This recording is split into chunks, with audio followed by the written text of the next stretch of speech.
আসসালামু আলাইকুম রহমতুল্লাহি বারাকাতু। MD Jamil launch lover Facebook page ও launch lover of Bangladesh YouTube channel থেকে আপনাদেরকে স্বাগতম। আপনারা দেখছেন এমভি দোয়েল পাখি 10, যা এখন বর্তমানে কেরানীগঞ্জ ডকইয়ার্ডে অবস্থান রেখে সংস্কার কাজ চালানো হচ্ছে। নতুন করে রঙের প্রলেপ দেওয়া হবে এবং ক্ষতিগ্রস্ত প্লেট পরিবর্তন করা হবে। বর্তমানে দোয়েল পাখি 10-এর পরিবর্তে দোয়েল পাখি 10-এর টাইম টেবিলে দোয়েল পাখি 8 সাবেক ক্রিস্টাল ক্রুজ সার্ভিস দিচ্ছে।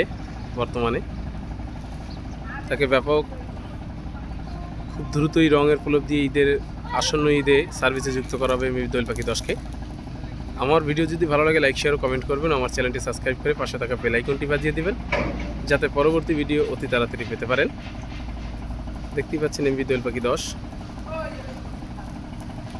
আসসালামু আলাইকুম রহমতুল্লাহি ওয়া বারাকাতুহু।